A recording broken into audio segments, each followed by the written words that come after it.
Today we are taking the stereo out of a 2003 Infiniti G35. We also have several other videos on the internet dealing with the Infiniti G35, the audio finisher problem, troubleshooting guide, and a video on explaining the difference between the audio finisher problem and the CD player problem, the stereo problem. We're going to start with placing the key into the ignition and moving towards the center console here. We're going to remove the little collar at the bottom of the gear shift and push this down. This will allow access to a spring C-clamp on the bottom of this gear shift knob, and then we're going to remove it right up off the gear shift. We can place the spring right back onto the knob because it will snap back on later on, and put the sleeve back on as well. Next we're going to pry the back edge of the center console panel up. This will release.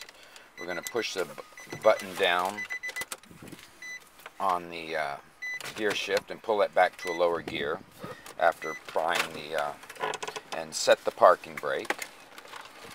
We're going to lift the cover up and over the gear shift. This will allow you to pull the panel to the side. We happen to have a CD error on this one. At the bottom of the car stereo there are two screws. We're going to remove the screw on the right. This is a mounting screw for the car stereo and the whole center console piece here. We're going to remove the screw on the left.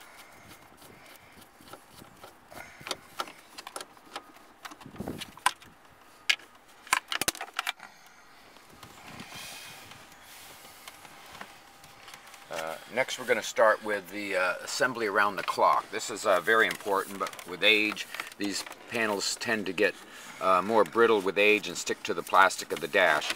So you want to pry along the edge of it while pulling from the inside. You want to be very gentle with this because these panels do tend to crack if you work too hard on them.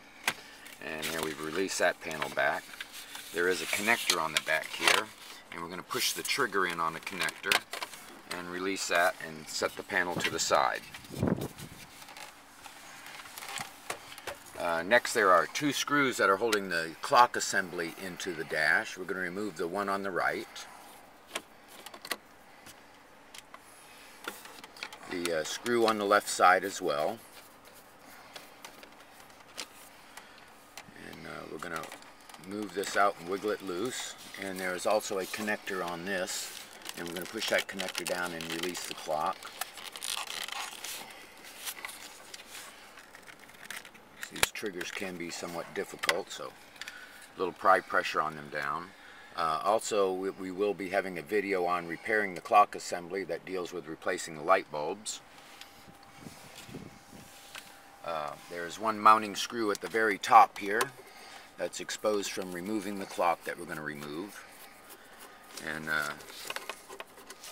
this pretty much releases the mounting for the car stereo, but you are unable to remove it at this time. There are several panels that hold this in place, and we're going to start with opening the glove box and removing the screw top left in the glove box.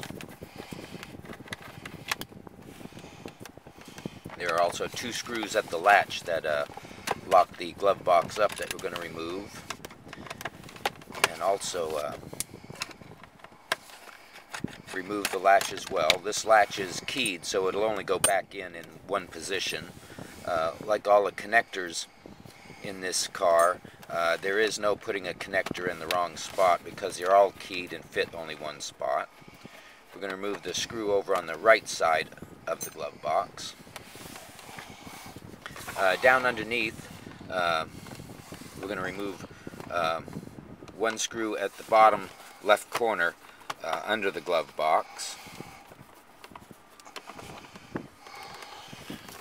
And then we're going to grasp the edge of the glove box and pull that down to release from the dash. This is going to give access to several new screws. One of them is up here on the top left. We're going to remove this screw. There is also a lower one that's back in by the glove box.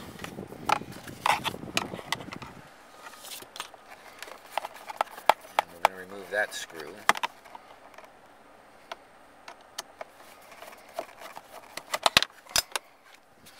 Now this will allow the panel on the right side of the dash to be pried away from the dash and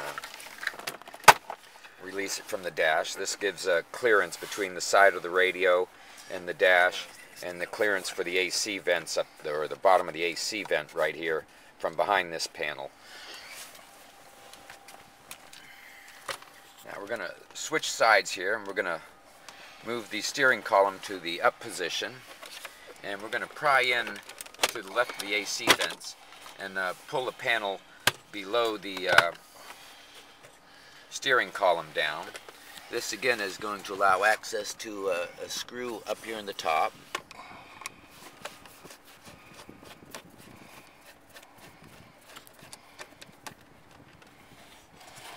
And there is also a lower screw behind this panel, and that doesn't need to be removed. Just this will allow you to pry the side panel from the dash. Again, we've removed the side panel because of the clearance at the AC vent. The AC vent is behind this panel, and this allows the panel to remove. There is a connector that's here on this bottom panel underneath the steering column. We've seen a problem where the AC doesn't work until you adjust all the way down to 60 degrees till it starts blowing cold. This is the AC sensor. You want to check to make sure that this sensor is plugged in. That could be a cause of one of the problems. Now we're back to the car stereo, and we're going to pry the edge of the AC vents while pulling out on the bottom of the stereo. This helps release all the plastic on the panels. We're going to pry on the left side, and then we're going to pull this panel forward. The clip at the very top has to clear down below the dash and come forward. Now this will give access to the back of the stereo. We're going to start with the antenna connector gets pushed in, the side clip on it gets pushed in, and the antenna will be released. There's a wire that comes down the side here with a tiny little trigger on the top of it. We're going to push that trigger down and release that connector.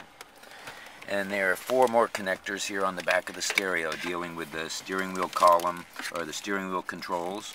We're going to push that trigger in. Sometimes it can be difficult pushing these triggers in, so we use a screwdriver to push the trigger in.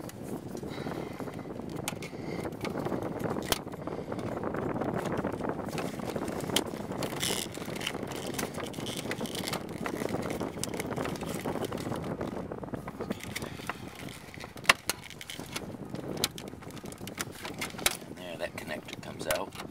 Same for the remaining connector here. Push the trigger in and sort of pry the connector up at the same time. That will release it.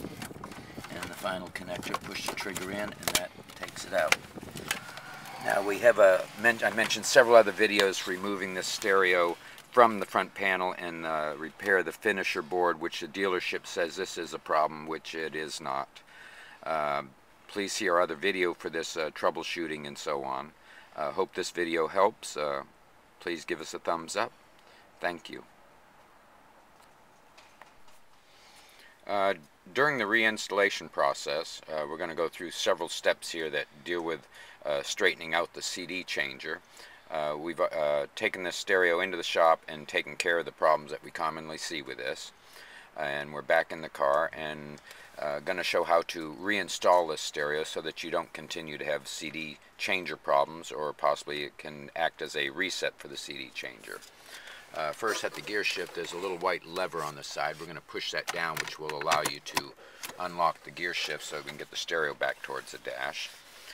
There are 2 ways to do this process. One way is at this point to disconnect the battery from the car, because any movement to the CD changer or the stereo while it's initializing and going through its beginning steps can throw the CD mechanism into another lock mode. The other way to take care of this is to connect all the connectors other than the main big connector on the back of the stereo. Now we've connected everything except for the main power to the stereo. This is the large connector on the back. Rather than disconnecting the battery, we can move the stereo up and push the connector in. While you do this, keep the car stereo level and do not move it at all while it goes through its initialization. Don't know if you can hear this, but the CD changer presently is going through its initialization process. This may take a moment or two. Do not move the CD changer while the stereo is going through this mode.